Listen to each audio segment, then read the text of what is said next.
Today, we'll go beyond. Somebody said I'm demand. Sela, thank you. I like to be demand. Today, we're going to talk about a number of things. It was having a really interesting conversation. If you guys are over at Tony Michael's place about Twitter and what's going on, I kind of announced to folks that from now on, Blue Sky is going to become my hub. By that, I mean I will not close my Twitter account. I'll keep it open. But I will probably, when it comes to my independent thoughts, I have a feeling, that I will start a Substack at some point soon. But at this point, with YouTube and trying to grow this, I'm pretty busy. And so independent thoughts of the written variety will start at Blue Sky. It has DMs. It has the look of old Twitter, which is a nice layout and no Nazis so far, which is one of those things that I like. I'm not a big fan of theirs. If you ever saw Inglourious Bastards, I kind of feel like the Jew Bear did about Nazis. He wielded a heavy baseball bat. Eli Roth, actually, an old friend of mine from New York. Weird story. Another time. Maybe we'll get him on sometime. He can tell us about that. He's also a horror film director and such. In any case, we'll talk a little bit about that and Elon Musk being on a phone call with Putin. Full-on oligarchy at this point, right? We used to joke, like, oh, look at those oligarchs. We're at the point where there are people that absolutely have no business being on a phone call with a foreign leader, but they are, because Donald Trump's like, hey, look, friends, like he did when he was first elected, remember? And he was like showing everybody all the secrets at Mar-a-Lago and, making phone calls to foreign dignitaries with everybody listening in because he's so cool, because he's such an insecure, pathetic little... I'm trying to hold back the language, folks. I keep getting hit with limited ad suitability. And for me to make a living doing this, I have to have that not happen. So I apologize. I'm still going to curse, I promise. I know some of you will miss it if I didn't. What am I getting here? Wow, John Oliver's latest episode was dropped. Jason Zeha, I don't know. Was it any good? I mean, I tend to like him a lot. Melania Formonti, yeah, they showed her naked on Russian TV. I think a couple things going on there, but the Russians like to humiliate and remind people that they own them. And they've owned Donald Trump for a long time, back when Kevin McCarthy told Paul Ryan that they owned him in 2015. And we've known this, and so many failures from the New York Times to Merrick Garland to so many others. We're going to talk about that today with Brian Karem. Brian's awesome. He is a brilliant dude. You've probably caught him on, I used to go on more. He still goes on a lot, The Nerd Adventures with Mary Trump. He writes a column for Salon. He was the last correspondent for Playboy magazine in the White House. He was the one guy that you always respected because all the other press would sit there like meek little sheep, like, sir, what would you like us to do? And he would just yell out questions. And he's the one who got Trump on the record about whether he would accept a peaceful transition power, which showed up in Jack Smith's filings. Pretty impressive work. So Brian has been writing some very interesting things lately about what needs to be done with the media. Accepted, what I've talked about for a long time, which is our media, our information ecosystem is so screwed up. We have a bunch of liars, disinformation artists, propagandists who've been joined now by foreigners, obviously Putin and Russia, the Chinese, others, but on the right, they've been doing this stuff for years and getting away with it. It's only gotten worse, and now they're completely untethered from anything resembling the truth. They're eating the pets. They're eating the pets who live there. For example, that and FEMA stuff. And I mean, you can't have a democracy unless people that was the whole point of the First Amendment and freedom of press. And there was that so people would understand what was going on in their country. If you can't understand what's going on in your country, if you can't understand who's committing crimes and who's not, if all of that's mixed up in one big jumble, you can't have democracy. And we're going to have to address this. I'm going to let the Tony Michaels in here. Hello there, Tony, sir. Yo, how's it going? Good. I was just talking a little bit more about, my hobby horse, and it's becoming plenty of other people's, because I'm seeing some folks, Mark Jacobs, who used to be the Metro editor at the Chicago Tribune, Will Bunch, who's a good pal of mine. We'll have him on here at some point, Philadelphia Inquirer. He's a columnist. But what I try to remind people of, and did I say this on your show before? Because I don't. Hi, Cliff from near Indianapolis. John, is that Alter? Can't see. Let's click on there. John Allen. Hey, man, Indianapolis, only an hour and a half away. I'm coming to you live from what used to be known as the Radio City here in Cincinnati. That's right. We did for radio what Los Angeles does for movies and what New York does for Broadway. We didn't realize that radios would fall apart sooner and not be as important. So there's a big mistake. But that's why a lot of early stars from the 1950s, I think I mentioned it maybe when I was on with Tony last time, Rosemary Clooney being one. They're from right across the river here. The Clooney family in Kentucky. You've probably heard of a different Clooney too. Some guy named George. And other stars like that actually had to come through Cincinnati. We had a Warner Brothers studio here and all that sort of fun stuff. I digress, though. What I was talking about is essentially, look, it's simple. There was a time in the 70s, 60s where mainstream media, Pentagon Papers, the exposés on Nixon, where they actually did their jobs. I'm not going to say they were perfect, but Walter Cronkite, people like that, when he thought Vietnam was a failure, and he'd seen enough, he told people. Today, if one voice speaks out like that, they're drowned out by 100 other little drones saying, "What shall we tell the people? What shall we tell the people?" Because the corner office and the kind of promotion of the likes of these folks, that's all they want. And I know, because here's the beauty of it. The way Tony can tell you about some of the working class folk out in the Ozarks. I went to all the obnoxious schools with these people, so I can tell you all of their secrets and how much they suck, how insecure they are, and how much they want to rise to the top and make mommy and daddy proud of their careers. And if that means you bring down the United States of America, they feel safe enough in their little blue bubbles in New York that it won't affect them. I hate to tell them, but like armies can cross state lines, just like guns can.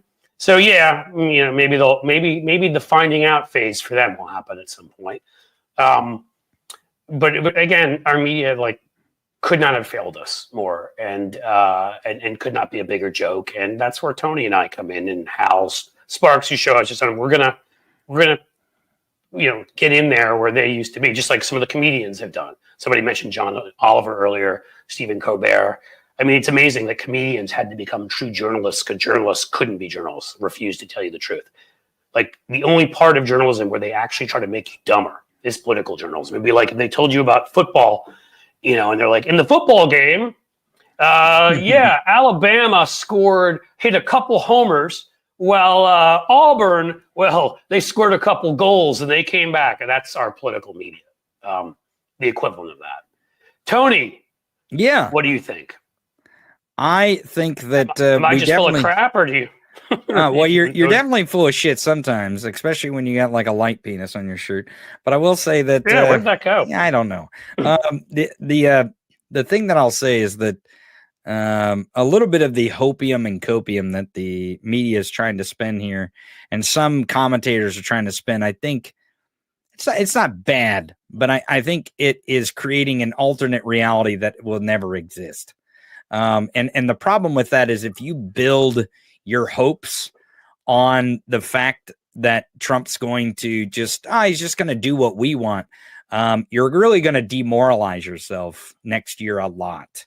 Like, next year is going to be demoralizing to you if you're not really in tune with not exactly what is possible, but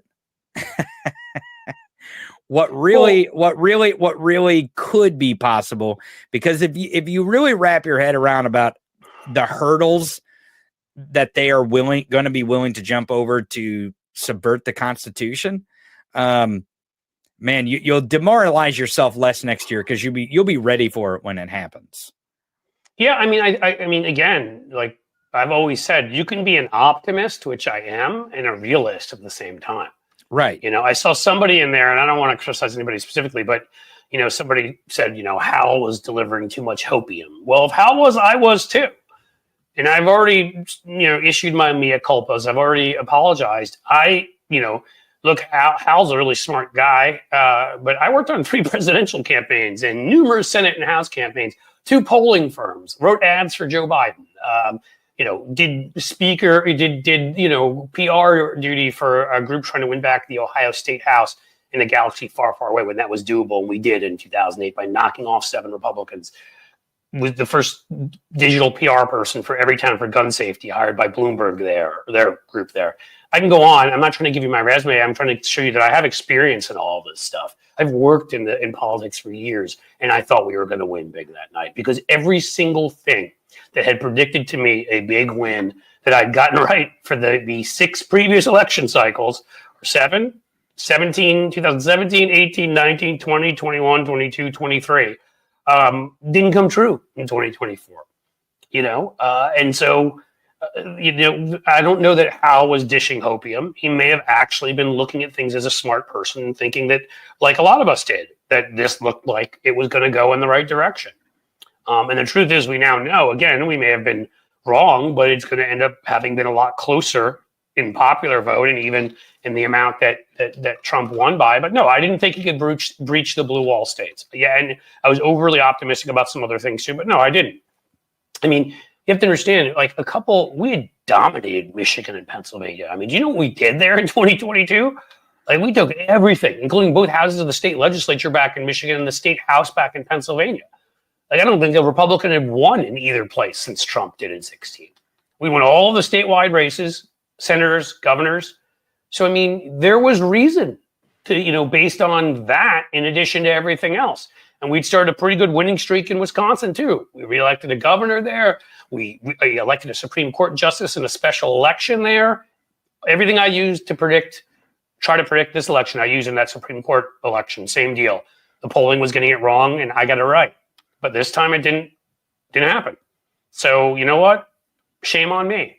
And I'll take whatever, I'll eat whatever crow I have to. But and I'm not I don't know exactly, where Hal's getting any specific information from or whatever, but I know I was getting specific information from a lot of places, and they all seem to point to a pretty good result. We talked about this before, when, speaking of where you get information and hopium and copium and that sort of thing and how you deal with this. We talked about this before that, the evidence that I used was the actual polls, not the polls, the calling polls, but the polls from Ohio, from your state, on the votes on protecting women's rights. The polls in Kentucky where they reelected Andy Beshear, a Democratic governor, where in Virginia, just in a recent election, Glenn Youngkin asked the people of Virginia to elect Republicans to the House so he could abolish women's rights to abortion in Virginia. That's right. And they told him no. So I was got crushed. And right. Mississippi, we came within 3 points. So I was using a lot of those. Yep. Right. I was using a lot of those as my evidence. Now, I think maybe the naive part that we were really not looking at is who Trump was speaking to. I think I was in tune to that a little bit, but I didn't quite understand the counterculture that existed inside this broligarchy type thing, where Dana White, the head of UFC, spoke at his victory speech, the way election. Hulk Hogan spoke at the. It was a campaign run on toxic masculinity. That's why I put this up here by Jay. This comment, and I thank you for the comment. But you never had a black woman running, and there's truth to that.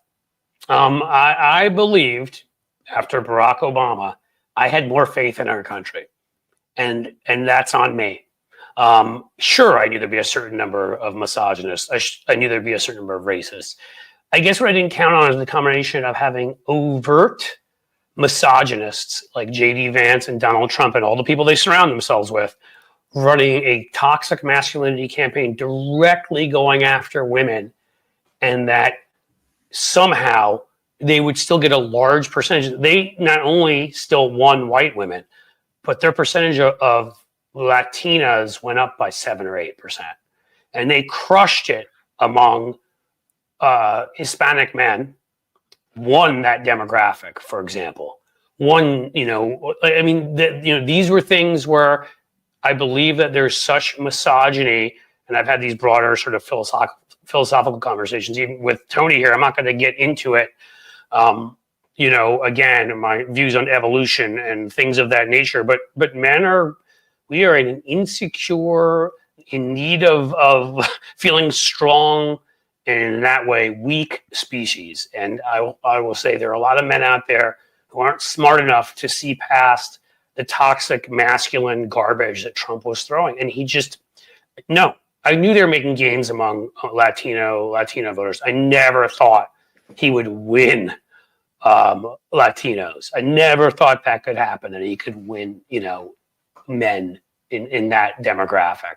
I never thought he could gain as many points. I don't think it was huge, but big enough where I think he gained a number of points among black men. No, I didn't think that was possible. And maybe that's on me for not understanding that in many cultures, not just among white folks, misogyny plays. And saying, look at and I'm putting this in their words, okay, not mine. Look at these uppity women coming here and trying to say they should be leading things and whatever. No, we're the men. We run our house kind of bullshit.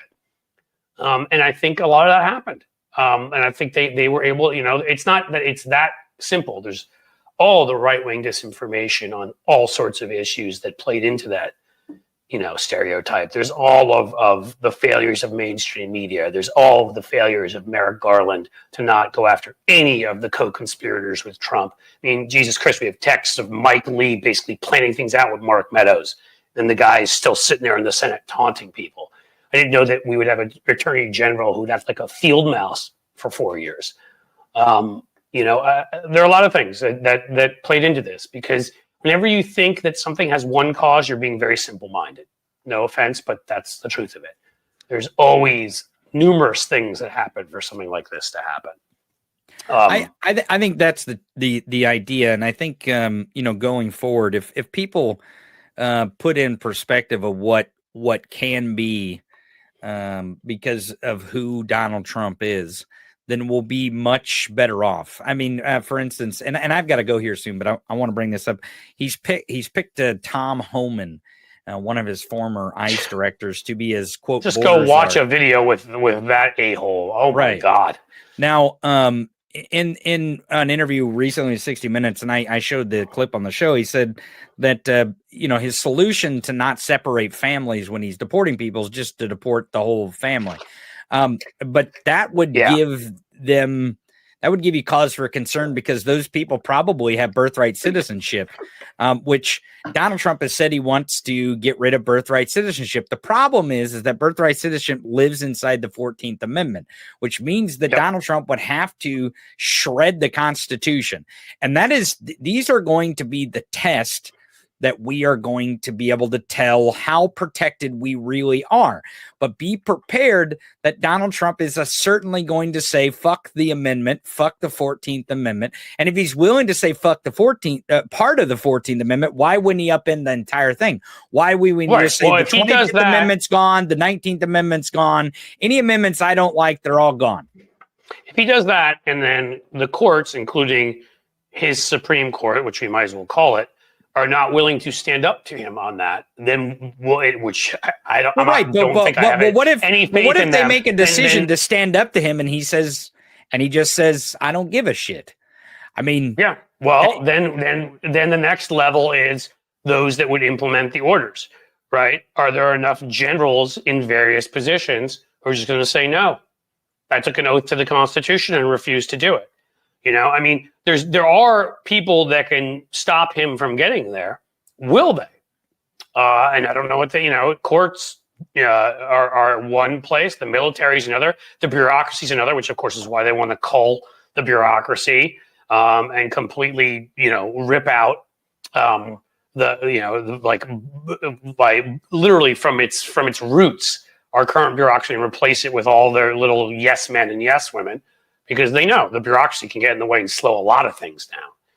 I mean, that's another one of those institutions that the permanent civil service, who are not political appointees. Once you replace those people with political appointees, you're communism. You're Russia under Brezhnev or Stalin or something. I mean, that's what you really are, right? But I mean, that's what they're talking about doing. So yeah. You're 100% right, Tony. I mean, that is when we're going to know. That's where we got to look to. So that's what you got to pay attention to, and you got to realize that that's what's at stake. It's not that, Oh, is he going to challenge the court? Of course he's going to challenge the courts. Of course he's going to challenge us. Of course he's going to challenge the norms. He's going to challenge the institution of democracy. He said that. He keeps saying it. They keep saying it out loud. Cliff, I can't wait to rewatch. I'm not going to be able to watch it live, but I can't wait to watch your conversation with Brian when I found out that you're going to. And you know why you're going to be able to watch it? Why is that? Because as part of the new, we want everyone to be able to see as much of our content as possible plan, we rebroadcast, folks. So I think this one will rebroadcast at 9 p.m. tonight. Don't leave. That's not a no permission structure. But to other folks, I'm not giving you permission to leave. Please don't. please. I'm serious. But and then we'll also play it the next morning, because I know there are folks that maybe missed something. They want to catch something else. And go in there, and there's some other folks that aren't free at this time, work and stuff. So I want to give people the opportunity. But yes, hopefully it will be a really good conversation, because Brian is a really smart guy. And what I like about Brian too, like you and me, is Brian talks a lot. So I can just sort of just hang here and just toss it to Brian and let him. That's great. Let him go to town. Let him go to town. Well, that's great. Well, I can't wait to see it. Cliff and audience, thank you for having me for just a few minutes to give my insight on a few things. I'm going to go take a leaky. Is what I'm going to do. Okay. Well, we don't get even a few minutes of the Polish, Ozarkian kind of side of things in here. I feel like we're missing an important perspective. Well, that's great. I'm gonna go drain. I'm gonna go drain the radiator now, and that way you get. That's the Ozarkian way to say I got to take a piss. Is I got to go drain the radiator. So I'm gonna go drain my radiator. Cliff, audience, great to see you guys. Take care, bud. And that was the Tony Michaels, everybody, which I'm sure you know. I saw some folks in the chat. We can just sort of answer some questions and comments. 22nd Amendment. People were talking about what they would do for Trump to be able to run for another term. I mean, again, at that point, I don't know if they need to change an amendment. I don't think they can. In fact, I'm actually quite sure they can't. Oops, I missed one. Hold on, guys. Not that I like to disrespect anybody, but putting you up there, Spacco, because yes, I got your email. It has been a crazy, crazy period of time, and I like a lot of what you're discussing. So we'll chat, my friend. But to get back to the basic point, again, he doesn't have the votes, right, in the Senate and the House. I mean, you need overwhelming majorities, right? What is it, 3/5? God, I need to go back to my civics. Or you need to get 2/3 of the states, something of that nature. He doesn't have that. He's not going to get that. If he does these things, he's going to do them because he's directly ignoring the Constitution. And then we have a constitutional crisis, and then we have it's put up or shut up time. Does our Supreme Court, who has disagreed with Trump on some things, don't think I'm defending them. They're the most awful. I saw some people putting Opus Dei in there. Yes, they are what we call Opus Dei hires, Opus DEI hires.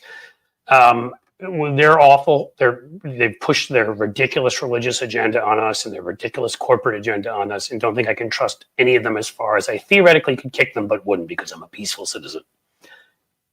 But they have on some other things actually stood up to Trump. Will they?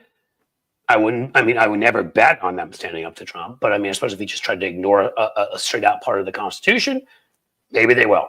If they don't, again, then it's not, I was just following orders, sir. It's up to staff members. It's up to generals and soldiers. It's up to all sorts of people to literally refuse what he asks them to do. If he tries to send the military into our streets, we have the Posse Comitatus Act. It is illegal. I've said this before. There is a reason for the existence of the phrase crossing the Rubicon, because Rome had the same rule. They knew if you brought the military into your city, eventually the military would take over, and you would have chaos, and you would have innocent people killed, and blood would run in the streets. And you know what? They did cross the Rubicon, and Caesar became an emperor, and that was Rome. So there's that. Which is a law he could, part of our Constitution he could break, or a law he could break. So, I mean, a lot of this is going to come down to what he, not just what he's willing to do, but what our courts are willing to allow him to do. The Supreme Court could also choose to not weigh in on something. Some of the lower courts, that are controlled by Democrats, could stop him from doing some things. State courts could. But if they don't, if the Supreme Court jumps in and paves a way to fascism, as absolutely they could. As I told you folks, I try to be an optimist, but I'm not going to ever lie to you. I mean, do I put my trust in Clarence Thomas or Alito or Gorsuch? I mean, I don't put my trust in these people. So in the end, I mean, again, there's three of them, as I like to point out, that are outright fascists. That's how far the court is at this point. Clarence Thomas, Alito, and Gorsuch are just outright fascists. I think they would overthrow the government in a second, and they wouldn't think twice about it.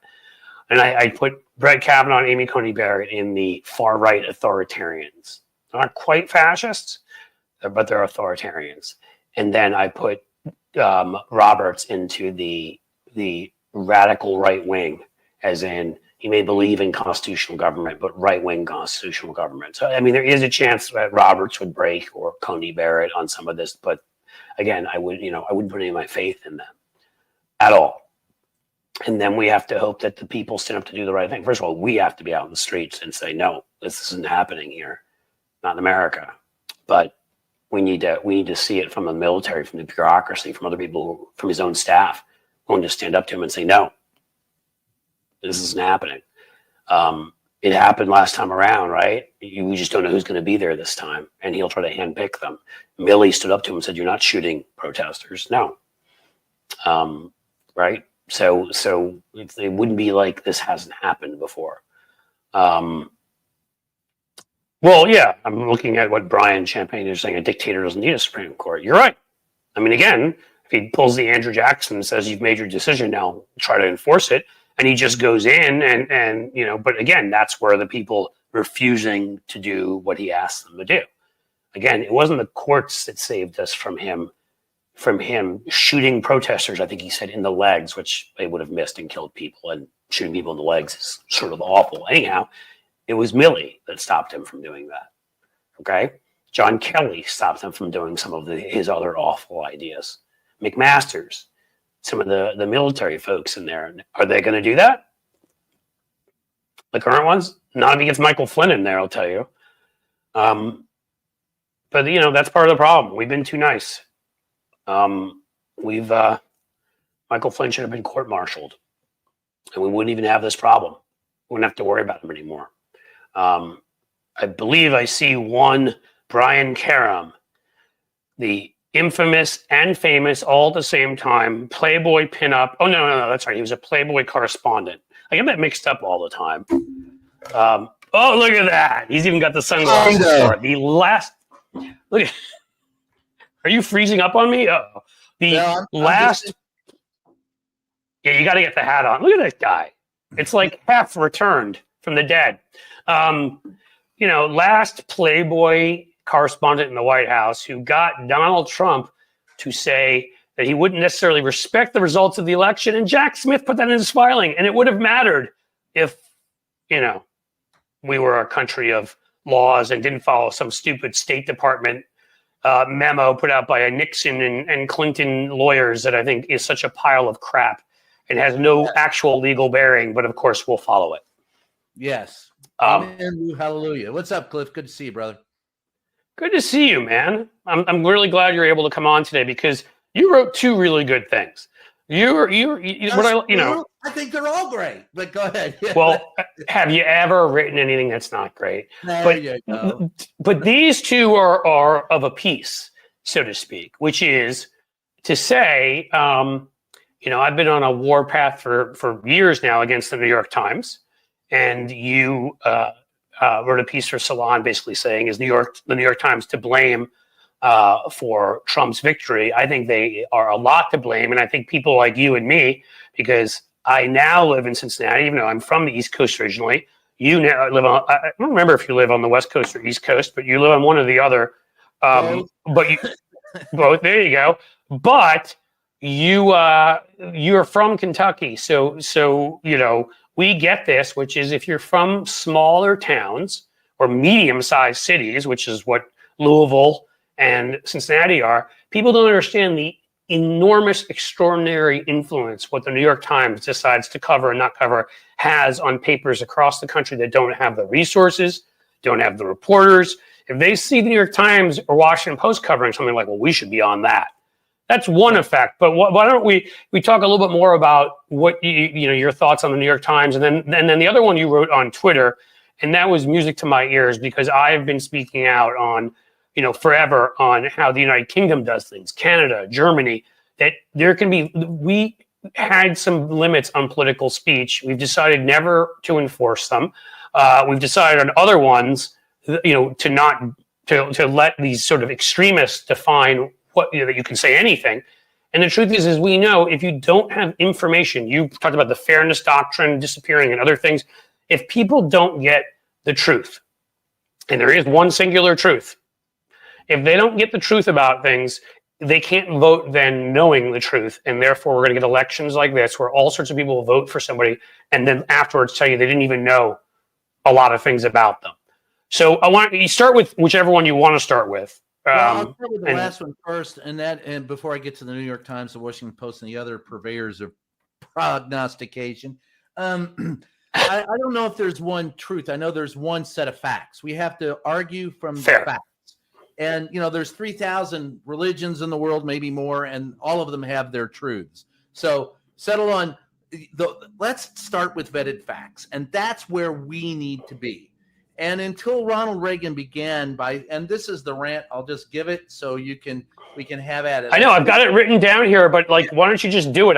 You'll be better giving it again than me reading it. So go. Well, until Ronald Reagan threw out the fairness doctrine and all the media ownership restrictions, and there are plenty, and that was followed by similar actions from every succeeding president, and that includes Democrats. People did. Bill Clinton in 1996, the Telecommunications Act was horrible. Yes. All right, go. And then people trusted their newspapers, radio, and the television news. There's a cause and effect here. We're long overdue for a reintroduction of the guidelines that gave us trust in the Fourth Estate. Calling for that type of regulation actually supports free speech, destroys media monopolies, and provides us with a fertile ground of vetted facts, which leads to cogent and meaningful discussion on the issues of public debate. And that's because when you reintroduce these guidelines, you reintroduce the idea of responsible free speech, and allowing social media platforms to publish disinformation, often behind anonymous handles. And this is where I get pissed off with social media. Register in your name. Own what it is that you say. But they're not going to do that because then you wouldn't have the bot farms, and the anonymity allows you to make more money because it promotes dishonesty. It maximizes profits for the platforms at the expense of the audience they exploit, and poisons the well of information from which we all drink. Going forward, if you want reliable information, you have to reintroduce the regulations that stress facts over profits. And those regulations have to be enhanced by including social media. This isn't censorship. This is the opposite of censorship. It's a promotion of facts over dangerous propaganda.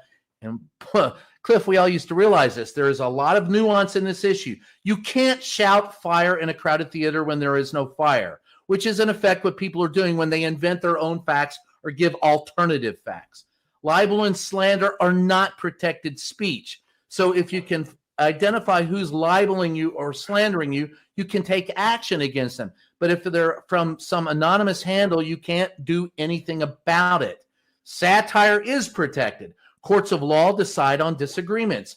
Anti-SLAPP legislation protects the small and independent publishers against corporate bullies. And remember, there's about 6 of those that own and operate everything you see, read, or hear. And if you write something about a large corporation like Monsanto or Dow and you're investigating them, they decide to sue you into non-existence, anti-SLAPP legislation won't let them do it. But please, I said, please tweet out simple, misleading accusations. It's so helpful in solving the difficult, important problems by further dividing the electorate at our expense, while the rich keep getting richer. And that's the problem in a nutshell. I get tired of people saying it's a liberal media. It's not a liberal media. Oh, my God. It's a corporate media. What a joke. It's geared toward money. So what they do is entertain you by playing to your own prejudice. We no longer inform you. It's base entertainment, and it needs to end. There's my rant. Let me say a couple things but I think you brought up a couple key and important points.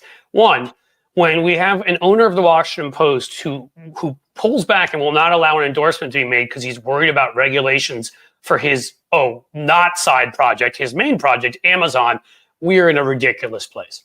Well, the lack of breaking up monopolies in this country, the lack of antitrust action that's been one of the Democrats' biggest failures as far as I'm concerned. I know it's not easy, but I mean, again, what you brought up, and this is not just, this is, conglomerates, but when you bring up media companies, we were complaining, I was somewhat of a kid then, but in the 80s, people were complaining about, oh my God, the media is becoming too, it's getting too concentrated.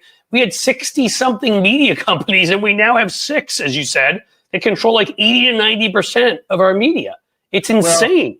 When I first, and that goes back to your first question about the New York Times and the Washington Post, and I think it's an act of cowardice what they do, and it's all about protecting their own self-interest, and I think they're horrible. And I think that finding a well-informed news organization is, or if you're counting on a well-informed news organization, you might as well give it up. That's not going to happen until you break up the media monopolies. When I first got into this business in the 80s, here's the facts. 80% of what you see, read, or hear at that time was owned by 24 companies. There were maybe 60 or 70 players out there on the landscape. And a lot of smaller, very small, community newspapers that were independently owned. Today, 6 companies own or operate 90% of what you see, read, or hear. Here's some facts for you. There are twice the number of people on this planet as on the day that I was born. There's a quarter of the number of reporters. One great example is the Courier-Journal and Louisville Times, an independent voice in Louisville, Kentucky, a great regional newspaper that had, at the time, and when I was working there in the mid 80s, it had desks in London, Paris, in DC. It had a bureau that had more than a dozen people that just covered what went on in Kentucky. Covered all of the 2 senators, covered all of its congressmen, covered the judiciary, covered the executive branch. They had about a dozen, maybe 3 or 4 full-time, but up to 8 different part-time reporters covering the state legislature. They got bought out by Gannett. They are now today, instead of a newspaper that plays to 250,000 people, which was their subscribers, they have about 20,000 subscribers. They are a shopper. They have closed all their bureaus. Gannett bought them out. And by the way, Gannett was one of the cowards who refused to endorse in the election. They said, why should we we'll save money. Why should we put reporters in all these places? We already have reporters there from others. They'll just work for Gannett. So you have shrunk the number of reporters. You've reduced the reporting staff and the management staff and editorial to people who don't have the experience that they used to have. They're coming right out of college. They're going straight into the White House. They don't know shit. And then they're being thought of as they're part of the in crowd and that what they say matters, and it doesn't.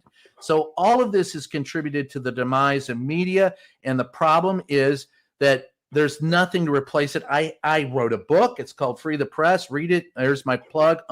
Unasked for, shameless plug. Read it. I want you to tell people where to find various works of yours. That's why we got you here. Wherever fine books are sold, including Amazon, that fucker Jeff Bezos. So anyway, maybe I'm part of the problem. I want you to buy into it. But you can't make Amazon not carry your book. You don't have to. Yeah. I remember when my book came out on McCain, I would always send people to independent bookstores if I could. But when I couldn't, what could I do? We can't. You can only do what you can do, man. You're not. I know that you are strong, but you are not a godlike creature, as far as I know. Well, I think I am, buddy, but no, I'm not. But that's a nice John Wayne there, by the way. Go ahead, Pilgrim. So, at the end of the day, I asked the Biden administration to take a look at that and to, but he's big about busting up monopolies. Bust up the media monopolies.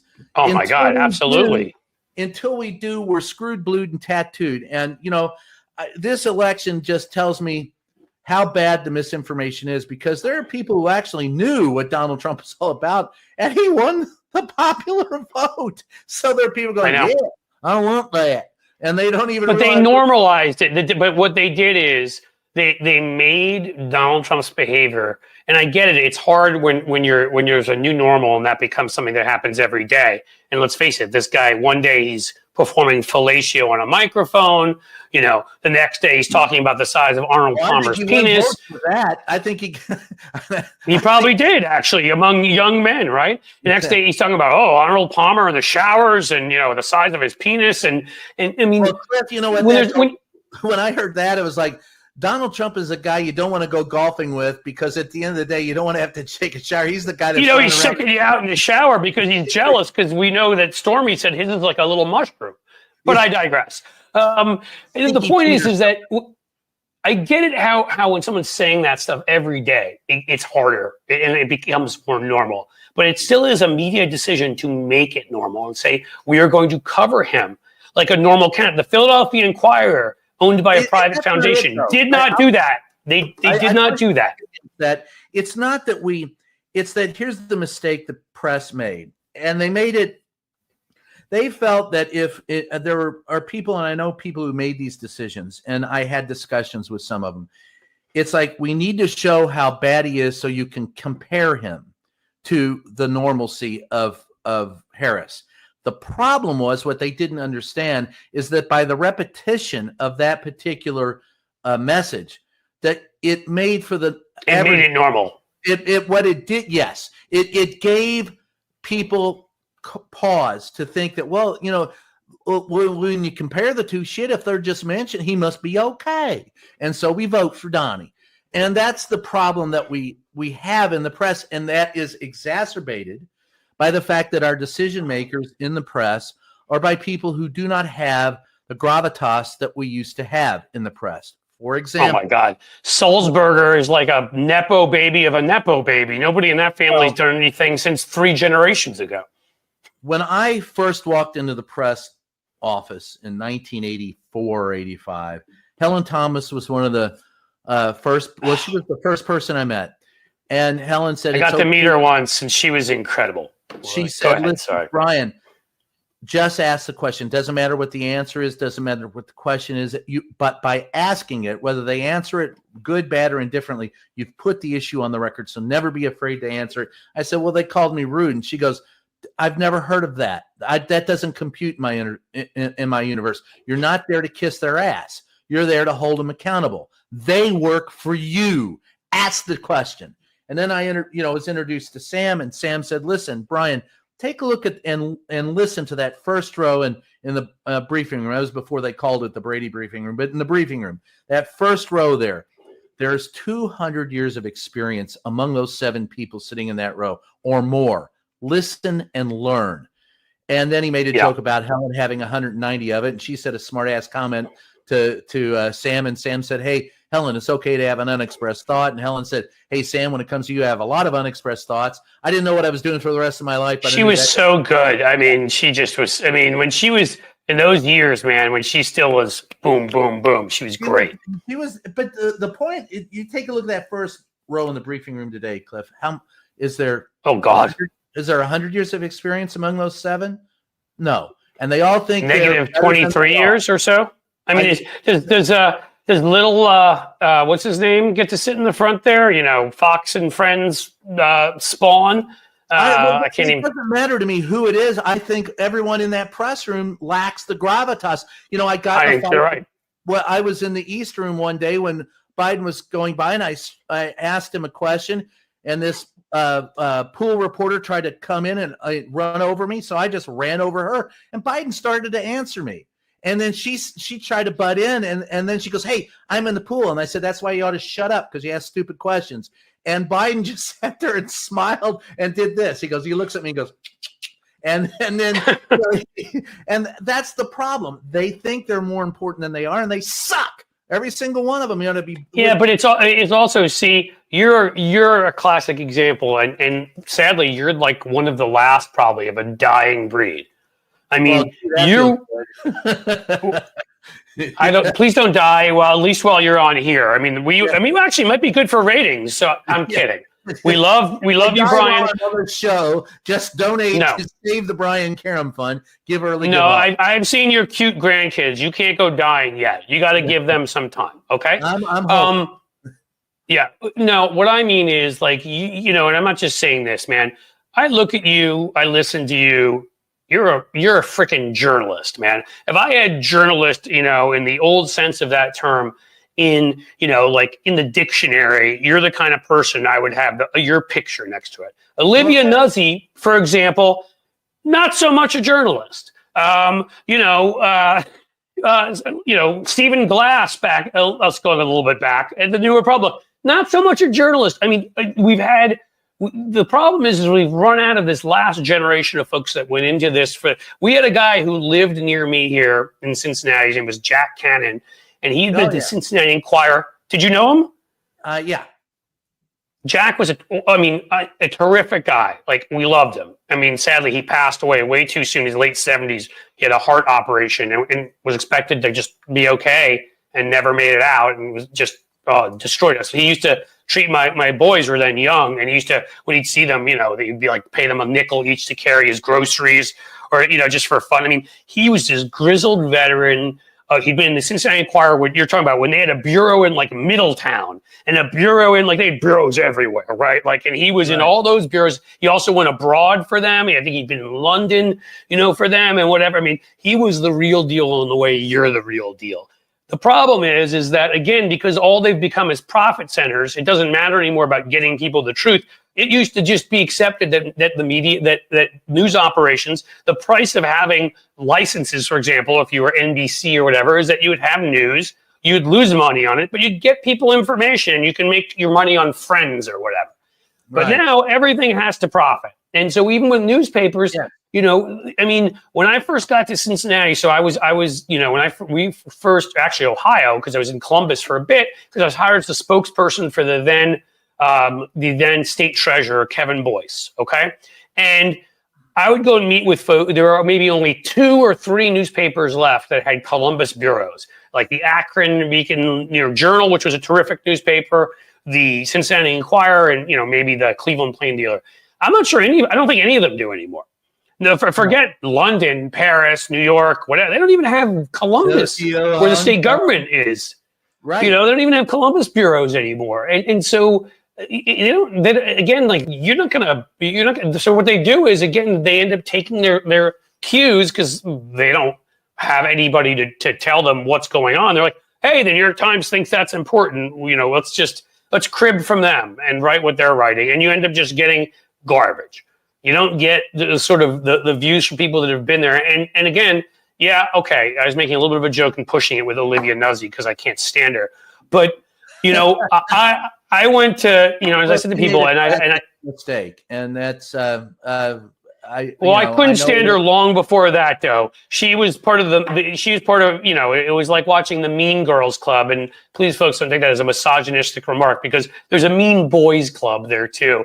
And it's all these young hot shots who, like, went to Ivy League schools. And I went to school with some of these people. So I say constantly, I'm not proud of it. I don't brag about it, but that's how I know them. You know, there are 2 New York Times reporters right now, one of whom I went to high school with and used to hang out with, and another one I babysat for. And both of them, David Leonhardt and Nicholas Confessori, are people who often, I don't know what the hell they're talking about when they're writing. But, you know, they went to Princeton and Yale. And I mean, it's just a whole different sort of fabric of who these people are. They're just looking for their next higher gig, their next office space, their next... you know, will they get a contract with MSNBC, a book deal from talking to Trump? That's not what real journalists do. That's not what you did, and that's the problem. I wish which is why the Washington Post's failure to acknowledge the realities of this election and did not endorse a candidate really was upsetting to me. And I go back to Ben Bagdickian, who was, again, one of my mentors, wrote me when I went to jail because I wouldn't give up a confidential source. I didn't know Ben, and he wrote me a really nice letter, which I still Did you go to jail in Kentucky? No, brother, Texas, 4 times. Oh, because I spent a night in jail in Kentucky, and it's a story I love to tell, but another time. I spent a night in jail in Kentucky. It was the longest year of my life. I'm telling you, tough room. Anyway, so Ben said this, and I quote specifically from him, quote, "Never forget that your obligation is to the people. It is not at heart to those who pay you or to your editor or to your sources or to your friends or to the advancement of your career. It is to the public." Man, that brings goosebumps to me even as I say it. Me too. That's, to me, is what journalism is all about. And when people talk about independent journalism today, I first ask them, where's your copy editor? If we're spouting opinions, this is media. It's not journalism. This is opinion. And if you want to be a fact provider, at least have a copy editor over your shoulder or a city editor, someone who's questioning your grammar, your facts, and your content. Where did you get that quote? How do you know this? I'm going to edit this out because it's your opinion. I ran newspapers and I would have reporters come up to me and go, "This is what I think." And I go, "Fuck you. I don't care what you think. I barely care what I think. What do you know? Go get me facts." That's the question always. What do you know? Yeah, and we don't do that anymore.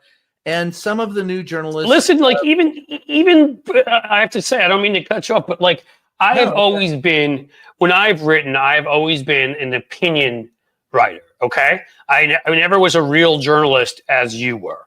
All right, I wrote an opinion, and even in that realm, I saw the change in guard over a number of different cycles to where, honestly, what I wrote was basically no longer edited. Nobody fact checked. Nobody cared. I could have made up that I was like the new king of Scotland, and they would have left it in there. I wrote columns for UPI, the service, obviously.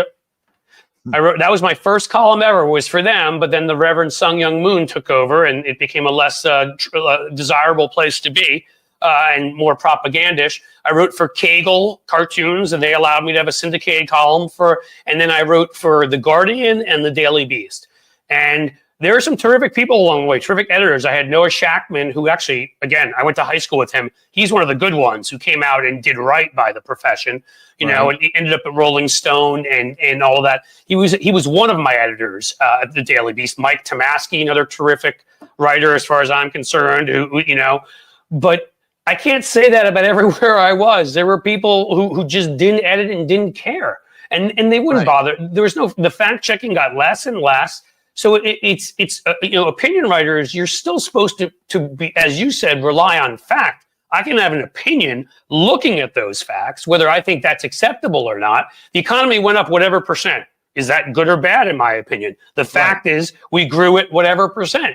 But I still would have to rely on facts. Towards the end, I haven't written a column for about regular one. I've written some guest ones for about 3 or 4 years, busy with, I wrote ads for Biden in 20 and then got into some of this YouTube stuff and other stuff with the Democratic Party. But my point is simply that as time went on, even that suffered to the point of where opinion writers write all sorts of garbage. And there have been a number of controversies over this, right? I can't think of the dude's name. Right? Was it Brett Stevens, who wrote for the New York Times and basically, made up some things about climate change that weren't true, and nobody had fact checked him. This is the kind of stuff that goes on. The biggest problem we have in what's going on today is simply a lack of gravitas and a lack of understanding of what it is that we do. And we don't have anybody, there's no checks and balances built in because we're so small. The constriction in this industry has created an environment where we're just producing entertainment instead of facts. And that's until Cliff, everything you're talking about, all of that, the roots of all of that. Well, Sinclair that was allowed because of Ronald Reagan. Do you know why I put that up there, Brian? Because the only time I've ever been paid regularly as a pontificator, if you will, on TV was the 2004 election, Kerry, versus Bush, where Sinclair, still in Washington, paid me to be the liberal. They didn't even hide it. Cliff, you're the liberal analyst. So it was me against whoever the host was. and I took it as a challenge and had fun with it. But it was me against whoever the host was, and Armstrong Williams, who you may remember eventually was outed for taking money from the Bush administration to write great things about Leave No Child Behind, the education plan. Like, it took $250,000 to write stuff for them, other stuff. I mean, he, worked with the Smith brothers at Sinclair. They sent a limo to get him on election night. I swear I drove my old beat up Subaru there. Like, the differences, were stark. And already you could see it. And now Sinclair, God, they own, I don't know how many different, they own one of the stations here in Cincinnati.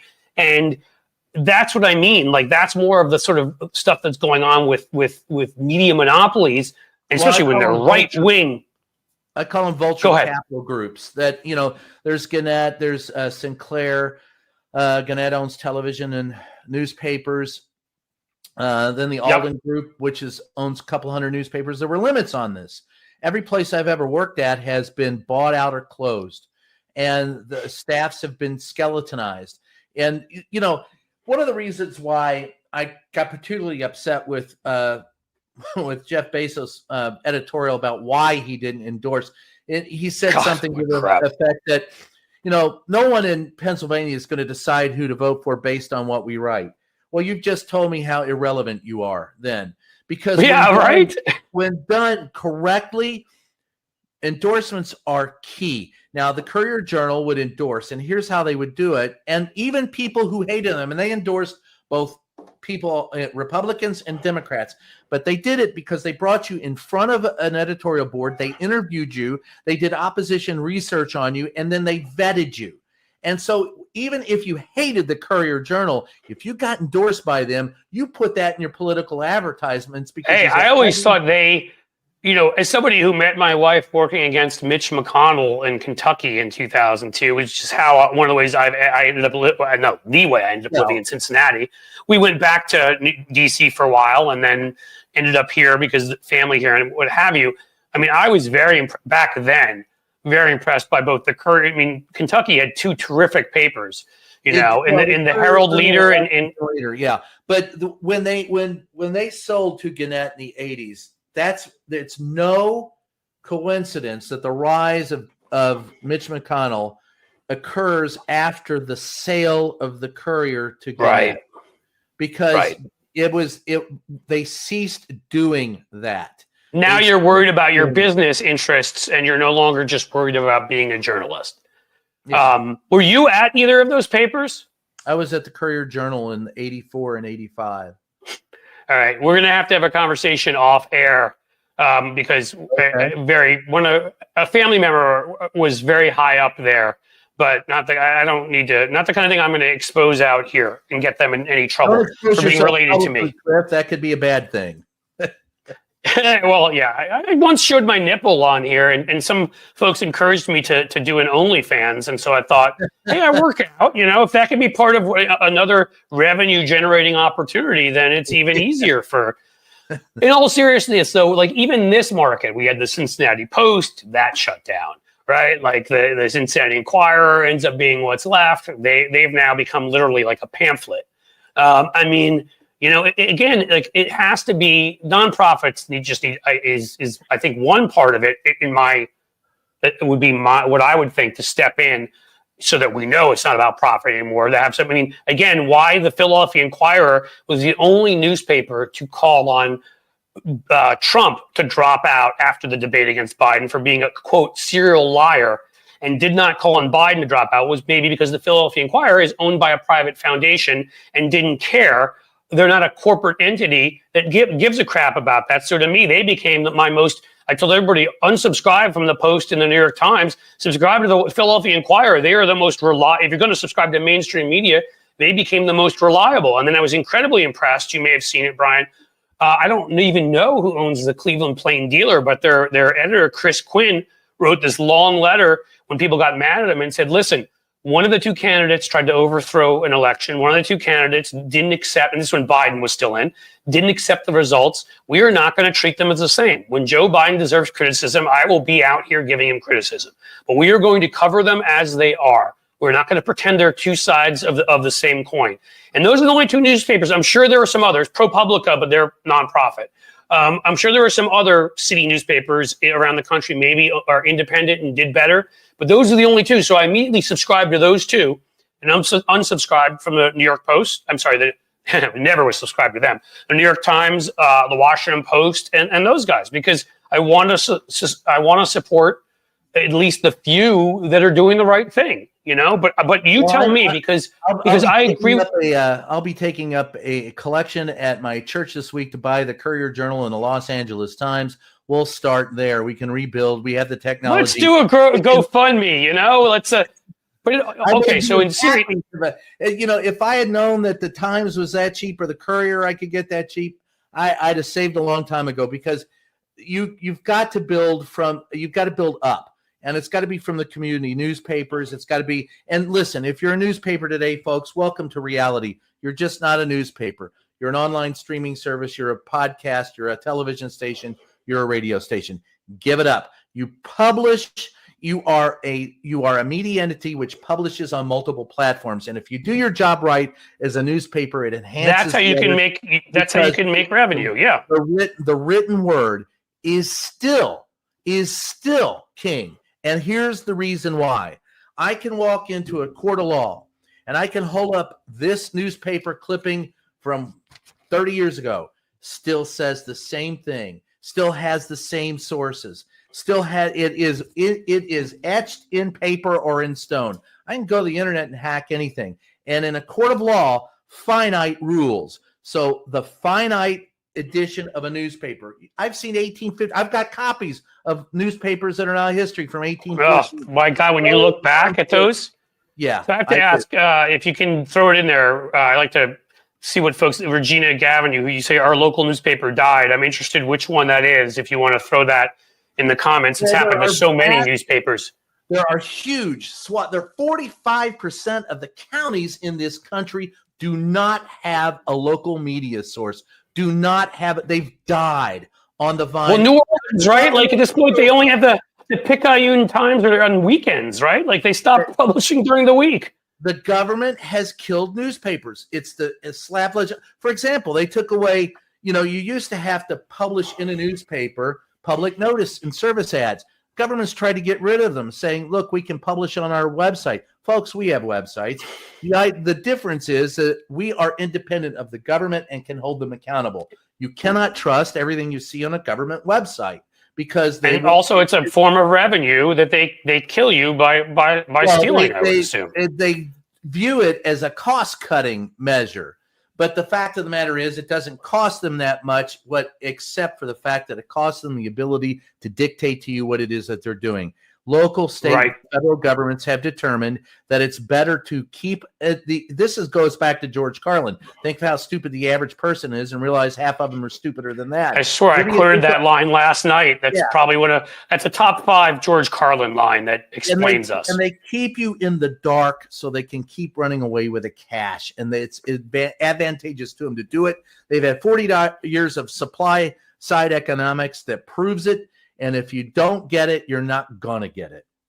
Yeah, Mikhail Spacco has that here about classified ads, another way that they just Craigslist killed the revenue source. That's not, and Michael, I know there was some revenue from classified ads.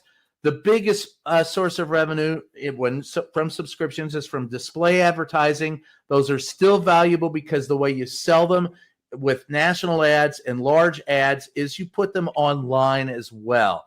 There is money to be made, and there's still money to be made classified advertising online. What newspapers fail to realize that they are the local clearinghouse. Hey, I live in New Orleans. Where's the best place to go for pizza? Hey, I need to sell a piece of property. Right. Don't go to Craigslist. Go to my local newspaper. We lost that. And yes, when the Gannettes and the people start taking over, there's no local flavor anymore. There's no, so many trends have gone in the wrong direction here. And we've talked about it, from Reporters Without Gravitas, and obviously that's a symptom of folks who are coming out are coming out young. Older folks may not want to do it because they're not paying as much, and younger folks want to like build a name for themselves because they want to be that important person that gets the contract with the cable news station and all the other crap. And there's all these negative trends that you talk about with government. All right, so now we're in the perfect world, let's call it Karem world, where what you do, Karem's around. I'm kidding. That's just a bad joke. What you do, though, will redounds to our favor. How about that? And leads to newspapers and other forms of media coming back to life. Specifically, what do you do if like a certain other person, you're a dictator for a day? What would you do that would bring back our media? When you talked about the fairness doctrine. Okay, from that, what would you do in today's media environment? I would bust up media monopolies, and diversity of ownership is the only way to go about it. Put more reporters on the ground, more boots on the ground, so that we can cover things that are going on. I'd subsidize the media with tax breaks, and I would also subsidize it with there are different ways to subsidize for-profit media. I would invest in nonprofit media, but it's got to be a combination of both. And at the end of the day, if you're going to do nothing else, you've got to reintroduce the fairness doctrine and make it applicable to social media. In my social world, media, cable, anything that it wouldn't have in the past. Everything that broadcasts.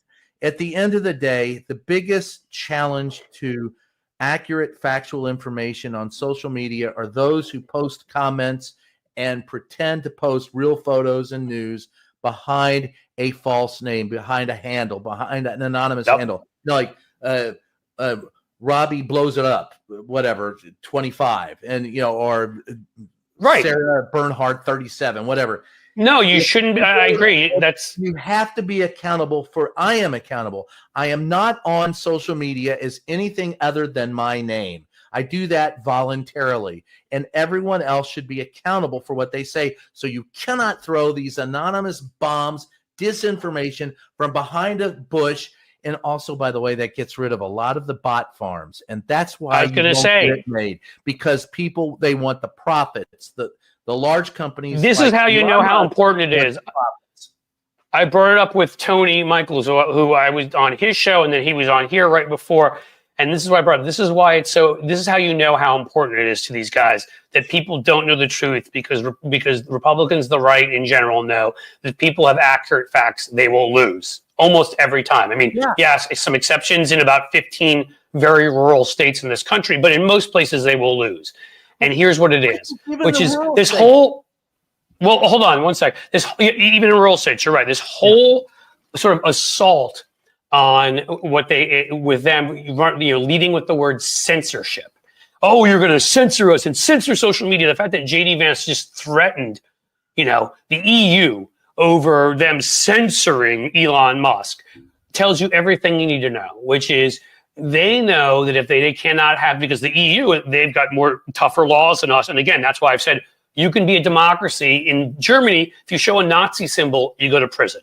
In the United Kingdom, I like to point out that when that lunatic went and murdered innocent black shoppers in Buffalo, based on white replacement theory, the only other person who got busted besides the murderer was a British national living in England who encouraged him to go do it, because in the United Kingdom, that's encouraging violence, and you are not allowed to do that. But we, of course, don't care here in this country. So to me, the only way you can handle this and clean up social media is if you start with some of what you said and enacting some of those laws, names behind it. There's no reason. You don't even have to get into the First Amendment when it comes to banning Russian bots. Russians have no First Amendment rights here. And bots certainly don't, but neither do any of, there's no reason why Twitter should not be massively regulated to the point where when we within a certain number of months, the way the French do a blackout, 48 hours, 72 hours before the election of media, because they don't want it being manipulated, however long we choose to do it, maybe forever. But I'm sorry, foreign entities coming in and sharing disinformation, they don't have a First Amendment right to do that here. So they should be the easiest to remove, and it's ridiculous that we don't even try. And that's what they want to stop the EU from doing, and that's why JD Vance is threatening them, because they're acting in Putin's interests here, because they can only win with disinformation and lies. To me, again, it is not, you talking about, I mean, we can all argue over inciting riot, yelling fire in a crowded theater, how that's interpreted. Different Supreme Courts interpret things different ways. But I'm sorry, if you convince a healthy person not to take a vaccine. I'm sorry? That is a Supreme Court decision. I am quoting. You cannot do it. No, I know that. So to me, you know, my understanding of it is it has to be very specific. Well, I'm sorry, if you're convincing somebody, a healthy person, to not get a vaccine by lying to them about it, and they die, I believe you should be held liable. If you are, I mean, I'm sorry, there's free speech to a point where you are harming and putting other people in danger. If you incite a mob against other people, if you encourage someone to go do a school shooting or a shooting up in Buffalo, that is no longer free speech. It should not be.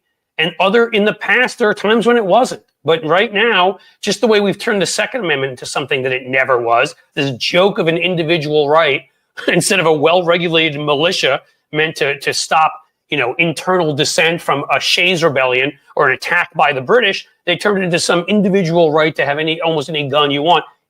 Even Warren Burger laughed at that and said it was ridiculous. They've brought these amendments to the extremes to where it helps the right wing, and they benefit. They're lying. They are simply fucking lying. This is a lie. Yes. It's not censorship to make speech responsible. You have free speech, but you also have a responsibility. Your responsibility is to promote the facts and label your opinions as thus. And you cannot lie to people and tell them that a fiction is a fact unless it is satire. And it is, you know, if that's different. I can come out and say, you know, Donald Trump screws chickens. And here's, you know, the show, and then we make a movie of it, and it's that, and it's clearly. But it's true, he does. And I know. Yeah. But the point is, if you cannot lie to people, and then if you're unable to tell the difference between a lie and a fact, who does that benefit? Well, it benefits those in control. And so you've got to be able to factually tell. You've got to be able to tell what the facts are. So when you're asking people to be responsible, that's not censorship. That's maturity and responsibility. If I have a fact, for example, I have evidence that shows that Dow Chemicals has done something illegal, and my government keeps me from producing that fact, that's censorship. If I tell you that Dow Chemical has done something wrong and they have not, that's called libel or slander. And it is actionable except on social media because we we put things out there anonymously. That is the problem. Turkeys, man. Yeah, well, you know, thank you. I'll say it quickly, Mr. WW. Thank you for being a member for a month. I should have having this amazing conversation with Brian. I've had to encourage folks to please become members of YouTube to get the extra content. Any shout outs are appreciated. Absolutely subscribe. In a little bit, I've held Brian here for a while, and I can talk to Brian forever, so I'm going to leave it a little bit up to him. But when he's gone, we're going to make sure to tell you everywhere you can find him, and then I'll answer a couple questions as I normally do, and we all ride on into the sunset, just like John Wayne. I don't do the impression as well. I can't do it. Shit. I can do a pretty good Southern accent if I want to, but I don't know if I want to get into that right now. Well, okay, so horn layer. That's not too, and I can do the long, drawn out Georgia accent. Well, I can do that Tennessee. You got it. You got it there. Something like that, but yeah, you sure got that. I'm telling you. So we know what we need to do now. Oh, I'm sorry. Now I'm stopping you from doing the. I went to a party where they had a guy dressed up as Rodney Dangerfield. I mean, he looked like him. It was scary. They hired him, and he just walked around and did Rodney Dangerfield jokes, and he did them, you know, with the whole thing, and he was so good. I should have gotten video. Well, it was excellent. That is the one story I will tell, and this is my fault from the first Trump administration. For the first 4 or 5 months of the Donald Trump administration, he didn't talk to the press too much at all. He would walk out to the helicopter and wave, like all presidents do. We'd shout a question, and you know he hears us, and he would just wave and move on. So one day in March, of what was it, 20? He got in 2016. So in March of 2017. 17, yeah. Yeah, he's walking. He'd been in office since January. And then March is it's a brisk day in March. The wind's blowing. He walks out of the White House. He's got the white shirt, the red tie. It's flapping in the breeze, the dark suit, and his hair's kind of flying, and that belly sticking out. And for all the world, he looked to me like Rodney Dangerfield. So I was standing there. He's waving. People are shouting questions. He's ignoring them. And then I said, "Huh, Mr. President, it's a tough room. How you doing?" And he turns around and he goes, "Playboy, what do you got?" And so that started chopper talk, and the blame is on me because I did it. I am so glad you did that.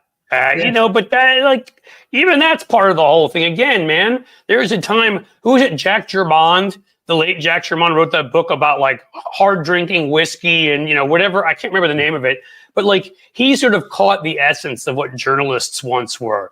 More working and middle class, more hard hitting, hard drinking, which again, I leave up to them. Hard smoking, hard drinking. I do a bit of myself, not as much hard smoking. But you're in Kentucky. You better have good bourbon somewhere. There you go. Drinking. So that's because I finished it. So so now that I'm here, I've really in this area, I've taken up a love for bourbon, but I still. This doesn't come from my background. I grew up in New York City, but I'm a tequila guy through and through. So you get me some Patron on ice, and I'm a pretty happy man. And beer, of course, because beer is on ice is my God's gift to us, as Benjamin Franklin said. I'll go for bourbon. I'm the bourbon man. I was Mike, on bourbon. You know what? I've been on so much today. I was on with Hal Sparks for an hour earlier, and then I went on Tony Michael's show. Yeah, he's great. 15 minutes. And now with you, this is the first time I've actually had these things die on me, which is kind of cool. It means that we've been getting some shit done here today. So, all right, Brian. So what do we leave the people with? Is there hope? Can we resist? Are we gonna come back from this? Are we Rome circa AD 476 and screwed? What are we? Screwed, blued, and tattooed with a little bit of hope on the side. I'm always hopeful. But the voting shows that the American people have spoken, and they're going to get what they wanted, good and hard. And all I can say is, I hope you get a good dose of Donnie. Hard and fast, baby. Yeah, just the way you like it. A good dose of Donnie, and then you see what Donnie's all about. Because those of us who have covered him know. Now, I sincerely hope that 4 years from now, I can sit here and say, gosh, I was wrong, and he was the greatest president ever. I don't think that's going to happen. I think we'll be lucky. We have an existential threat for not only the United States, but the world. I think it's desperately dark times. But here's the thing, folks. If you're going to give up and walk away, you're part of the problem. You got to stay. The only way to face a bully is to punch him in the nose and stand your ground. So I ain't leaving X. I ain't leaving that. Now, they may not let me in the White House, and I'm pretty sure that they won't. I'm pretty sure out of your own house. But, I think they're going to limit I think, in all honesty, the hard pass that I have will be gone January 20th. But that doesn't mean I'm going to stop doing what I do, and I'm not going to stop trying to get sources, and I'm not going to stop reporting, and I'm certainly not going to stop telling you what I think of Donald Trump, who's a big piece of piling, steaming shit. And at the end of the day, Donald Trump is the greatest existential threat to humanity of my lifetime. Wait until they do what from day one, the roundups.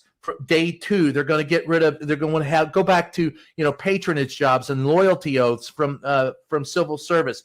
They're going to get rid of your Medicare. They're going to Project 2025, once enacted, is going to turn this country into a pariah. And folks, wake the fuck up. And Democrats, I don't care if I'm tired of hearing people blame Biden. I'm tired of hearing people blaming the Democratic Party. Get out and vote. You had a choice. We still don't in this country turn out 50% of the electorate. How in the hell? And you know what the sad thing about it all is? And I said this when we were on for the last show, or a few shows ago. So you know what? I can actually say I got one prediction right. considering that how many before this election I did not get right, based on what had led me to write predictions the last couple of elections. But when the media did their thing, which pissed me off to no end because they do, and came out and CNN and all these folks were like, "Oh, resounding win for Donald Trump," and I just was like, "You motherfuckers! You know what? You've got 18 million votes at that moment still left just in California. That's going to be a 60-40 Democratic proposition at least. You got votes left in Washington State, Oregon. You had all these. And now that they're all being counted and the race is getting closer and closer, it's even that much worse that people did not get out and vote, because this is going to be a 1-point race by the time we're done. I'm telling you right now, by the time we're done, Trump will have won the popular vote between 1 and 1.5 points. It was It'll be a 3 million or 2 million. It may only be a 2 million vote difference. We could have won this thing. And Cliff, let's be honest. It affected the congressional and Senate races. It destroyed the blue wall, and it's even fewer votes than that. I saw an analysis in the 7 swing states. It's a difference of 275,000 votes in different. Yep. Yes. That's all it would have taken. So if you had to hold your nose and go vote for, and part of the problem is, look, he pulled up roughly the same numbers as he did last time, roughly. So where were the Democratic voters? Don't tell me that. That's what I'm saying. Don't give me the same garbage that the Trump people said that, was hacked and it was all that. You got to turn out the votes, man. You got to be there. You got to. I agree. Listen. There's the propaganda, right-wing media, which needs to be solved with an ample response from the left. Buffett, Bloomberg, all these people who claim to care about things like climate and women's health. We're waiting because no one paid. I'm at 93,000 subscribers. No one's giving me a cent. Well, no, you kind folks have given me shout outs and whatever, but nobody has written me a big check yet, and I don't expect one. And if I were on the right, I'd be like, I mean, come on, have you seen what? That's what you seen how Charlie Kirk sounds? You seen how Charlie Kirk sounds and looks? They gave him a lot of money. I mean, come on. So we need to do that. I picked the wrong way to stop drinking. There you go. Yeah, I'll have mine ready. Oh, I got some rum. Wait a minute. I've got to ask you, is that Nils Lofgren behind you? That picture? This? Yeah.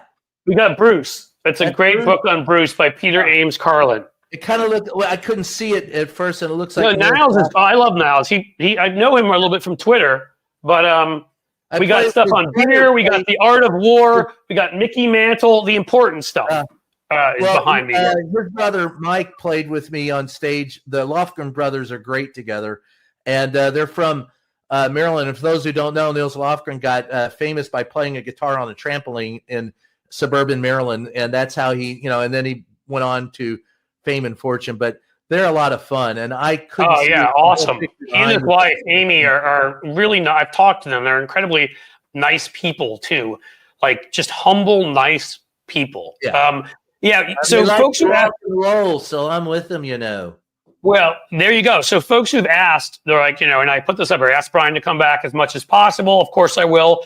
Great guest. So what I'm thinking of doing at this point is. There's I'm a writer. There's a little alliteration here, but I think we may I'm doing 4 of these a week. We may do a Media Monday where I have somebody on who's a brilliant media type like Brian. There aren't any days of the week that start with R that work out for me. So, because I could just do rock and roll Thursday if I want. But that's the other thing is I'm lucky enough to know a few terrific folks like Niles out there, like Serge Tankian of System of a Down, who I worked with. He's Armenian-American on a number of projects. And some other people I really like. Jim Williams, thank you so much for the $20 super chat. I really appreciate it, seriously. And so it may have a series of things that I call people cooler than me. And it'll be some rock stars, some great media folks, some great, a few people I've met in the acting profession, a guy named Mark Hamill, who I'm sure you guys know from Twitter, who I got to know through some work I did on gun safety because he is passionate about it. Mike McKeon, another great guy I'd love to have on. A few of those types of folks. So we're gonna keep. I want to have interesting people on here that you're familiar with, you've heard of, you've seen their work, that they're top notch, and obviously they believe in good things. What should we leave? We'll leave people with. I think that was a good one. I mean, I'm the same way as you. I always say I'm an optimist, but I'm a realist. Everybody needs to get the hell out there. Look, there will be special elections coming up in no time, in whether it's state house, state senate, your local mayor, whatever. Go out and overwhelm them and vote. We did that after the first time Trump ran and won. Get out there and we'll try to share information. Brian and he'll going to tell you in a second where you can find him. But you know where you can find me here. We're going to tell you the various things you need to know about. We're going to find out more about exactly what went wrong. We have some ideas, and how to do better. But man, from signing petitions to going and showing up at offices, there's just so many ways to donating to organizations. Vote. Just vote. Well, do that too. But I'm pretty sure everybody here voted who's sitting here right now, Brian. It's more like we all need to talk to the people in our lives that didn't vote. This country didn't vote, and some of them are some of the very same people who bitch.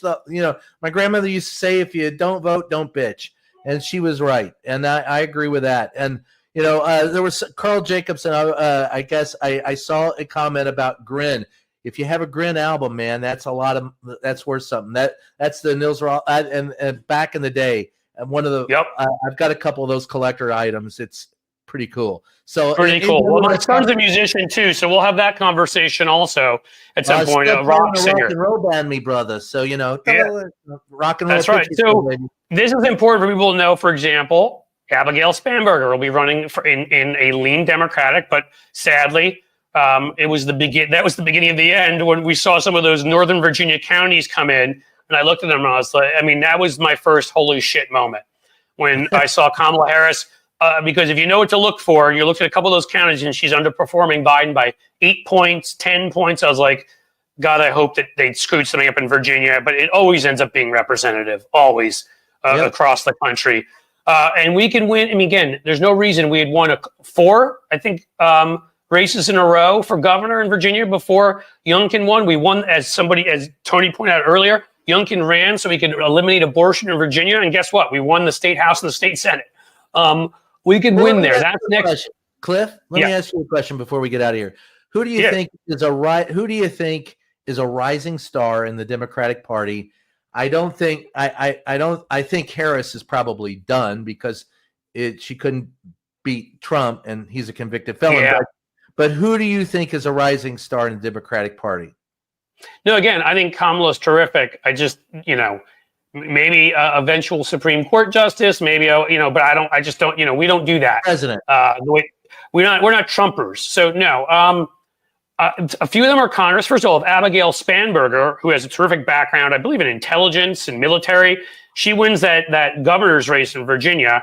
You'll be hearing a lot about her. I think that, look, people have talked about Newsom for years. He's got money. He's got good hair. He comes from a huge state. Swalwell, who's incredibly talented. There are a lot of really talented folks in California. Ted Lieu is incredibly talented. I would look to Jamie Raskin, who's incredibly talented. Somebody here is Jasmine Crockett. Ironically, I love Jasmine Crockett. And if you've been to my channel, I've highlighted her taking down Republicans a number of times. Dan Goldman too. I think she may be too young, ironically, at this point. I don't know if she's of age to run for president. But the thing is, we do need people with experience. It does matter. And Dan Goldman. Else. Go for it. I think the Democratic Party has to admit that it's not as progressive.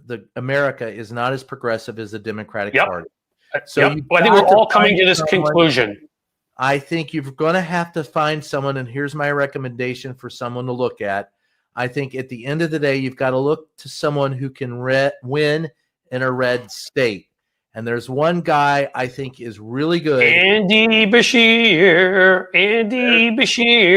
He not only won in Kentucky, he outdid polls, won by 5 or 6 points, won Appalachian counties. Look, folks, I'm gonna say this, and again, I think we have to. If you're going to invest somebody, invest in him. I agree. We have to have honest conversations, and so I'm going to be honest with you. As many of you know, because I don't hide it, I joke about it quite often, self-deprecating jokes are the part of the game here. I am what you would call a person originally of Jewish persuasion. Even though I haven't been in a temple in the better part of 30 years, my family, none of that stuff.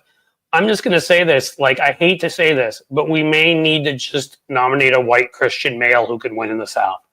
I mean, again, look, polls, and again, if people want to get mad at me, they can get mad at me, but like, I want to win. And in the end I would say this, in 2008, Barack Obama and John McCain were tied until the bottom fell out of the economy.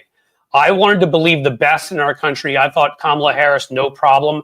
But after Hillary and Kamala and after Barack Obama, when they started attacking him, only got 50%, did 50% as well in his reelection as he did in his first election because of the birth certificate. I hate it. I hate it that this is the way it has to be. Because as somebody who's Jewish, would I like to see a Jamie Raskin? Reality, though, look. I live in reality. I'm a Catholic, right? I gave up Catholicism for Lent. Let's be real. The people that come from the Church of the Waving Hands and Six Flags Over Jesus are not, and there are many of them. They're not going to vote. And if you want to appeal to people that don't vote, Mazel Tov. Good luck. Good, God bless you. But let's talk about reality, the people that do vote. The Donald Trump Republicans, remember what James Carville said, I don't like what they stand for, but I admire their work ethic. I'm not talking about a boring white man. I'm talking That's why I put that up there. Frankie, I'm going to let you. Elected. If you listen, Bill Clinton was a white man, but he was anything but boring. He may have been a little bit too interesting. Have sexual relations with that woman. I mean, I'm sorry, but that's again, these are conversations we have to be able to have, and you have to all know, by knowing me and knowing Brian, you have to understand the perspective we're coming from here, which is if it doesn't help us if we sit here and we say we must elect this person, but then they can't get elected because our country is fucked. And in the end, we all lose our rights. Like, as much as I'd love there to be somebody Jewish on the ticket, at this point in time, I think it's harmful and I don't want to see it. And I'm just saying, like, this is where Andy Bashir can go into places in the South and he can in the Midwest and win. So it doesn't have to be somebody boring. Bill Clinton, again, you would have wished Bill Clinton was a little bit more boring. That was my first campaign in '96 for Bill Clinton on his polling team. But again, your vice president, I think, can be more, and hopefully will be, somebody who will be much more diverse. But we have evidence now, and I don't know what to tell you. But a lot of this country isn't where we are. It's not a zero-sum game, and you cannot impose your will upon those who do not agree with you. The politics is the art of compromise. It's the art of half a loaf. And if you aren't willing to compromise to reach a location, you're going to get screwed. And folks, you got screwed. And folks, 4 years from now, I hope and pray that we're sitting here going, wow, we were all wrong. He deserves to be on Mount Rushmore. Now, I don't think that's going to happen. And I think we're going to get screwed, blued, and tattooed. And hopefully we convince some people to move further away from the right.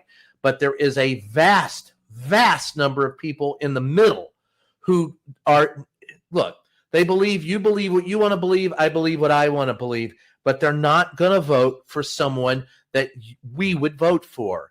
So if you want to get them in the mix, you're going to have to concede a little bit.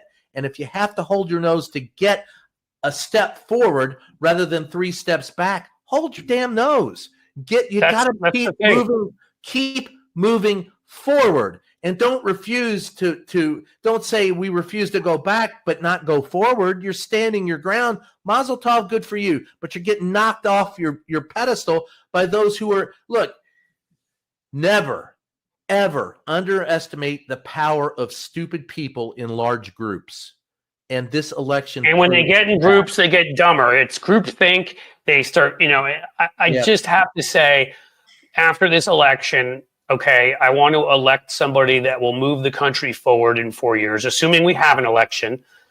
So that's the place. We have a world, right? That's the place we've gotten ourselves. So please, let's not. I mean, again, for me, I was excited, so excited. I had to watch in, my wife's eyes again as a hugely talented woman lost to a ridiculously inferior man so far below her he couldn't see her, even if he stared up at the eclipse. All right. I have a granddaughter, Cliff, who was born 3 weeks ago. My granddaughter is. I didn't even know that. Congrats, man. Thanks. My granddaughter is born with fewer rights today than her mother was 30 years ago. Now, put that on. And I look at her eyes, and I'm not fighting this fight for me. I'm fighting it for her. And it is abhorrent to me what is going on in this country. But if it takes someone who I look at her and I go, I hope she can be president of the United States someday. God, I at this point hope she still has the ability to vote when she's of voting age. You're going to have to make a small step to get there. And if you don't like the fact that it's a white man who gets you there, or a black man who gets you there, or a brown man, or a red man, or a green man, I'm sorry. But you've got to go forward. And you're not going to go forward as long as we're sitting there demonizing. Let them demonize you as much as they want, and send somebody into their midst that will, because Donald Trump convinced them. I want you to understand what Donald Trump did. He convinced a vast number of people who feel they aren't being listened to that he is a blue-collar worker. I know. And he was exploiting them. So why not send someone who really has those roots into that midst and get this train back on the track? I'll leave it with that. I mean, that's and I'm just finishing with that. If I'm of the belief that things have changed enough, I will support anybody. I want there to be a woman president. I want there to be a gay president. I want everyone to have their chance. I have come to the conclusion I do not believe at this moment in our history, with the right-wing disinformation being what it is and our populace being as stupid as they are, that I think that I'm not sure that we can win in that. Or we have to get, to get lucky a little bit the way with the economy crashing when it did in 2008. And the most important thing is that we elect somebody that pushes us forward and supports, liberal values as far as I'm concerned. So that's where I've got two boys. I mean, I have granddaughters, but I've got two boys who are teenagers, and I don't want them growing up in this America. Right now, they're going to have to for a few years, but I don't want this to be their lives in America. And I'm sorry, I don't care whatever it takes, man. And I'm willing to give up somebody of my background because I don't give a damn. I only give a damn that somebody who has my beliefs and your beliefs wins. So that's where I am. Where can they find you, Brian? Well, you can find me wherever fine podcasts are sold. It's called Just Ask the Question. And you can also catch me on, I have a twice a week, I think, with Salon. I pen a column for salon.com. You can also see me on television, wherever. And of course, the book is called Free the Press. And if you want to know the problems of the press after having been in it for 40 years, everyone is right. There is a problem, but I'm going to show you where the problem is and how to fix it. Buy his book, support him any way you can, because again, he didn't get published by Regnery or Regnery, and they're not going to. And Heritage Foundation, Heritage Foundation isn't going to buy 500,000 copies to put it on the bestseller list. We have to, when we write books, right? I wrote one of those. Where is it? The Real McCain. Yeah, nobody bought a bazillion copies of that. I had to convince people to go buy it. So buy his book. Go read his columns at Salon. Salon shouldn't even be work for you, because Brian's one of the most. He's up there with me, like with Rex Hubke and Will Bunch. There's about 5 or 6 columnists out there right now I consider the gold standard, that are just the people that you have to read every week, and Brian's one of them. Okay.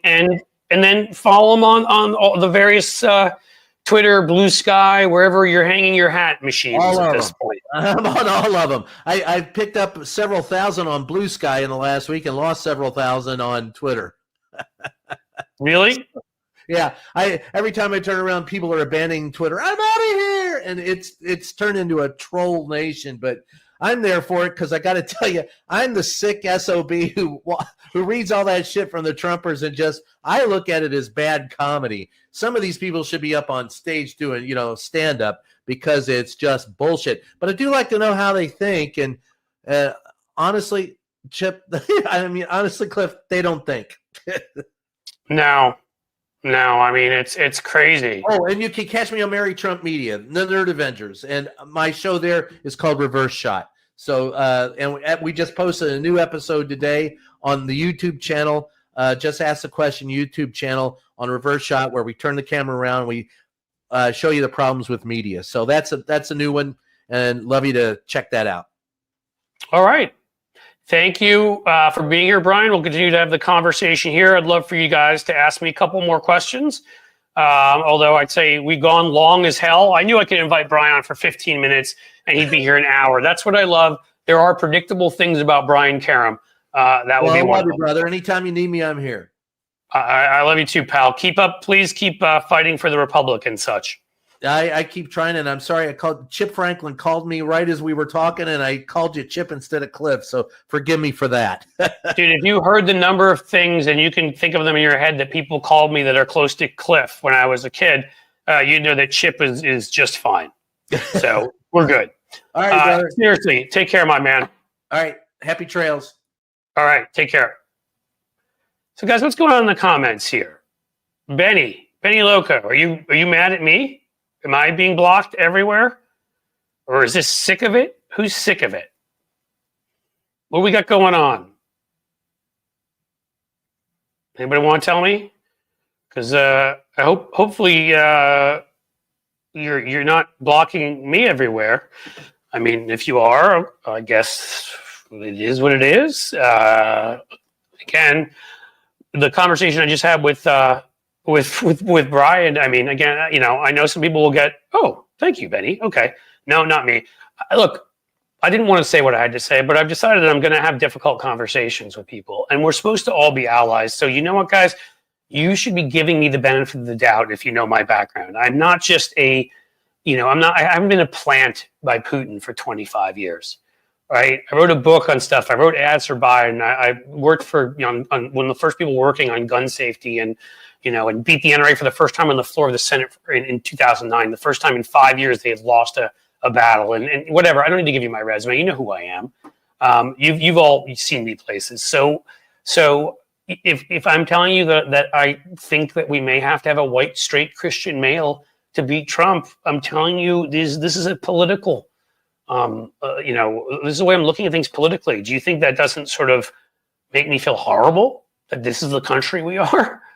I'm sitting here in a state that went from Terry S. Thank you for being a new member. Awesome.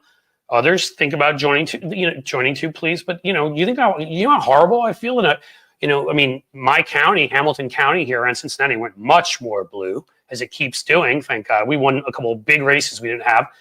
Which is the prosecutor here, which is really important. I did work for the Innocence Project, and we had passed prosecutors that didn't give a damn if you were guilty or innocent. But do you think I want us to have to do this? And I'm going to have other important conversations with you. We cannot get defined by fringe beliefs. That's not a fringe one, but that's just a matter of who we put forward in our country. We can't get defined by things, that doesn't help the vast majority of us. We should be able to have conversations about things that sometimes are just not settled and not simple, and not be like, well, you said this. I agree with 99.9% of things you agree with, but I don't agree with you on that. Now I hate you and I'm never following you again. And I'm not saying you guys are doing that, but a lot of people on the left do that. In remembrance of Sick of It, the Tiny. Okay, so I'm glad. Thank you, JD Christie. And I'm glad that Sick of It, who clearly seems to be an enormous asshole, got kicked off of here. I don't want to have these conversations with you. I don't want to have them with. I don't think we should have to have them with anybody. I don't think most of these things that the right makes issues, should be issues, right? But just the way I've told you, I would give anybody who's here at this point amnesty. We do have to have a border. Right? I mean, it doesn't have to be filled with nasty people with machine guns. It doesn't have to be filled with people that are cruel, like this Homan asshole that that Trump is going to put in. But that's sort of your answer to the question, isn't it? Is that if Kamala and they were pretty moderate on this issue, but if you respect that a country for its sovereignty has to control its borders, yeah, bad people can come in through borders. You have to control them. But my God, anybody who's trying to escape violence in Central America, trying to escape persecution, of course I'd let them in. I mean, if it's up to me, and make them go through a process, because everyone should have to go through a process. Okay, but we do have to have laws around that. That's just something else that we have to talk about. And I believe this is a conversation we need to have. And so I'm gonna have you. Right, I see what you're saying, Joe Destiny, and I think there's something to that. We had to have a better message, but again, when we came out and we let them back us into a corner and push us to where we support the few fringe positions, because almost everything we believe is supported by like 80% of the populace, right? Pro-choice, background checks for guns, climate, family medical leave, whatever. We get pushed into a corner when we're wasting our time arguing over, biological men running in women's races. Like, I don't even think this is something that we should be spending our time on. I mean, again, every person should be able to be who they want to be. Gay, straight, trans, black, white, brown. But we can't get defined on things where there, I believe, is real controversy and there are real conversations to be had. It's not about being who you are.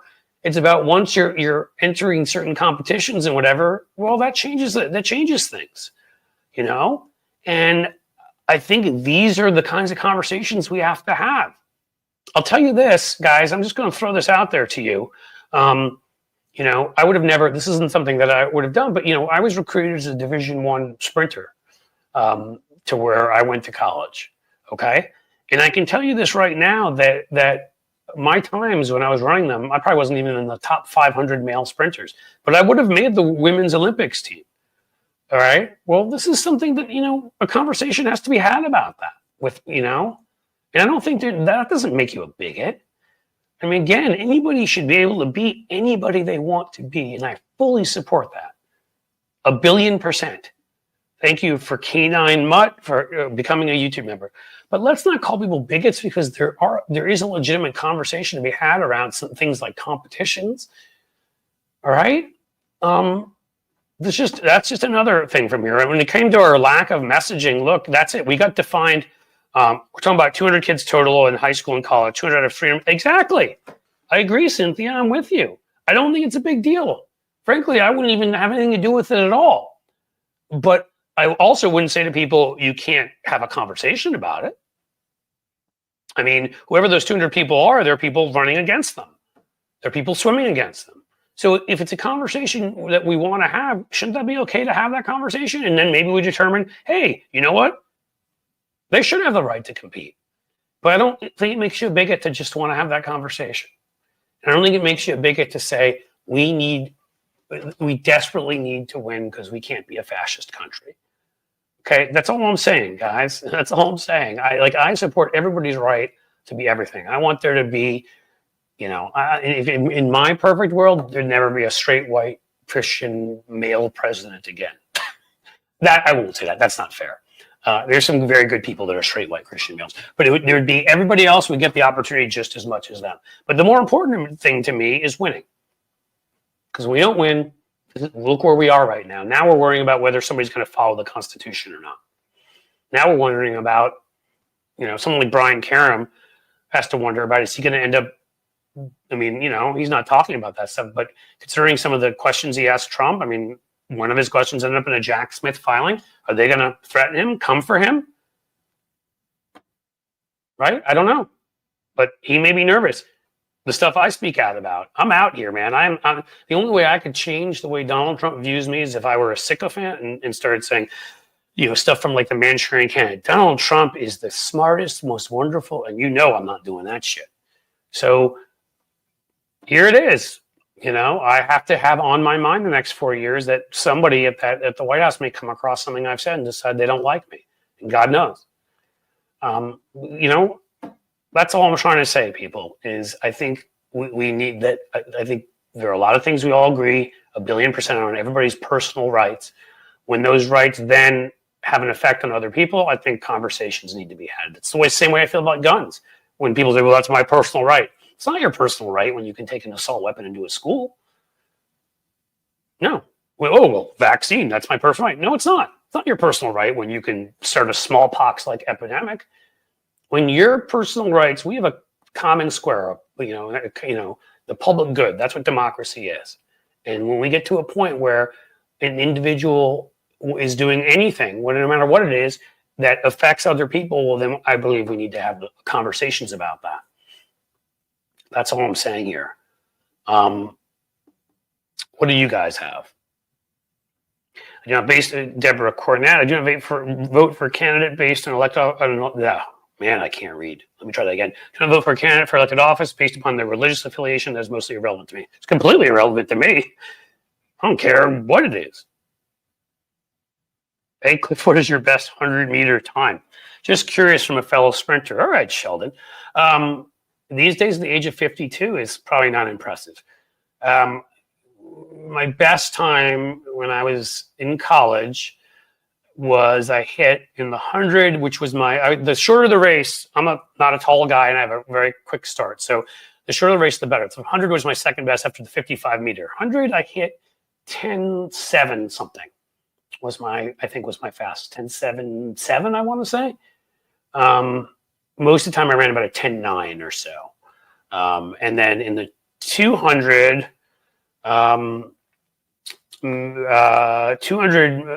meter, I ran, I think I got 22.9. I wasn't as quick in that. And 55 is where I was able to be ranked. That I hit, I want to say I hit 6.4.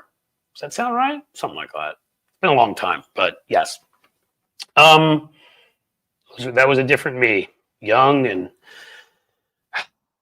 strong, no aches and pains anywhere, no lower back pain. Those were good days. Looking forward to listening to you on Seska too, Claire Wood. Thank you. I was on with Bob recently. There may be an announcement coming up there about me doing a little bit more on Bob's show, but that's really all I can give away. What else we got? Eastern cross country, my knees are shot. Cynthia, yeah, I understand. My knees feel it now. I'm 67 and was slightly slower. Well, if you started getting into the longer races, Sheldon, I got my ass handed to me. They would punish me by making me run the 400. And what I would do is I'd start off on the first 200 in like 23 and a half seconds, and then I'd come in 30 because I die at the 300 mark. The people who are taller than me, I'm about 5'8", they'd start like moving, their legs their longer legs would catch me when you get beyond the 200. So my 200 time was good. My 100 time was pretty good. My 55 was really the one that got me recruited. But now, I'd pull a hamstring if I tried to run the 55 at that speed. I still try. I still work out and do all that. I try to run with my kids, but man, my older son, when he beat me the first time, that was tough to take a couple of years ago. I think it was right about when I turned 50, so it's like a double blow. I'm like,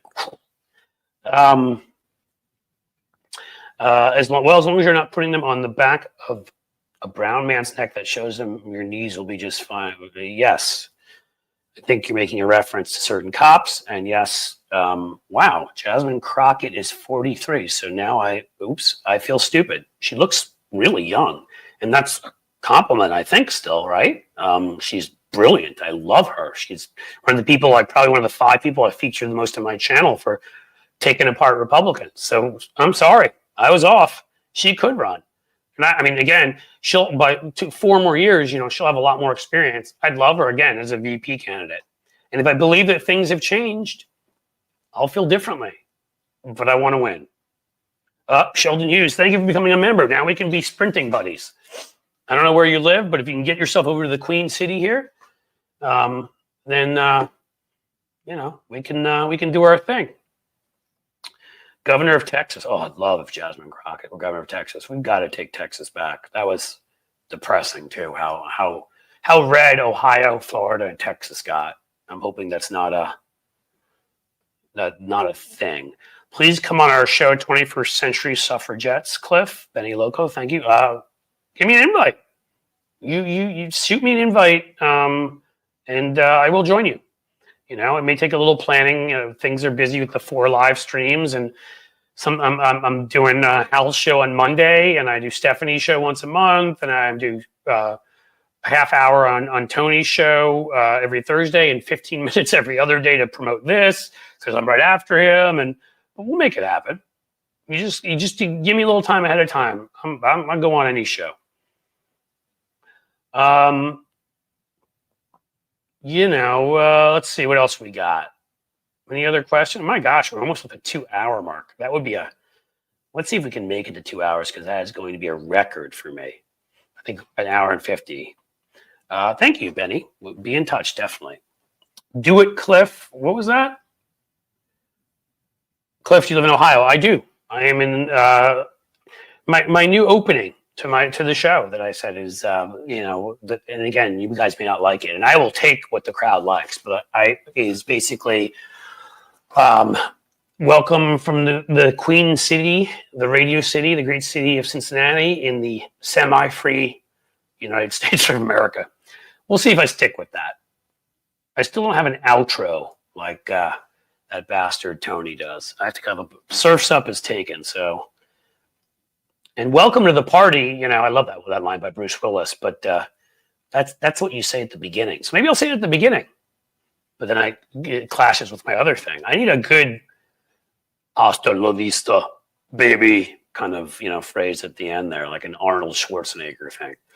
But that doesn't really feel right. And now saying it in an accent I said it in a German accent. That's better than if I'd said it in a non-German accent, in which case I guess I'd be racist. I don't know. What else we got, guys?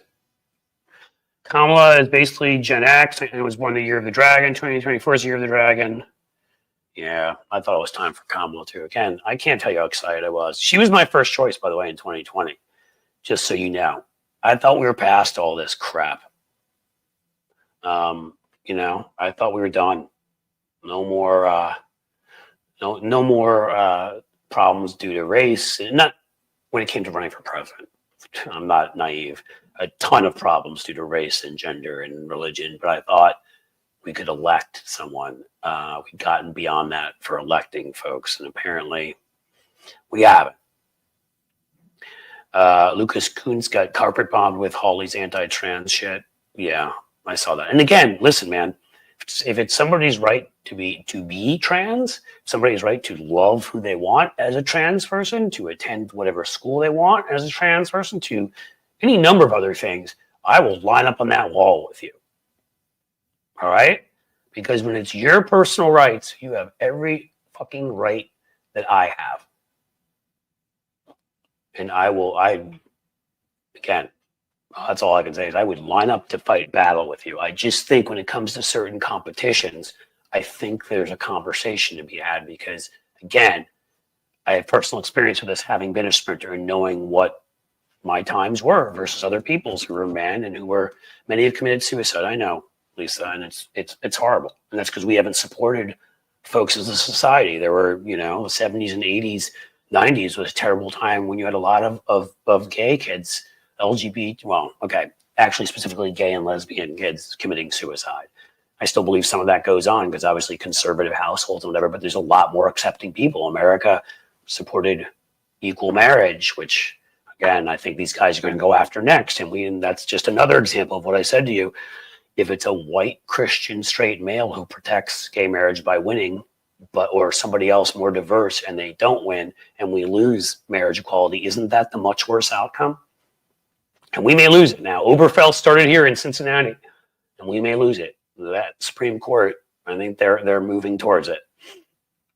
I don't want anybody to ever commit suicide ever. I mean, I would put so much more money into mental health. I've worked in mental health with certain clients and helping folks. And again, everybody should be able to be what they want to be. I could not feel more strongly about that.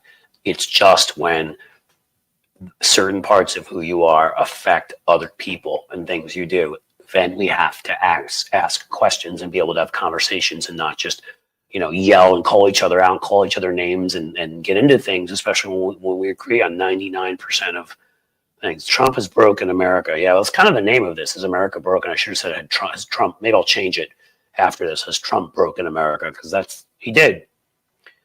We've talked about it before. He has an animal instinct for finding what people want. The worst part of that is there are a decent number of people out there who have that, right? I guess you could call it, people that have that gene or have that ability, sixth sense almost. But the difference is that most of them have a conscience, have empathy and whatever. So even if they know what everybody wants, they won't just lie, cheat, steal. They're not psychopaths. They're not narcissists. He has the unfortunate combination of being a psychopath, a narcissist, and the ability to know what everybody wants. And those few individuals in society are dangerous as hell. Do they care about the rapist, the criminal? Wait a minute. The Republican shows him in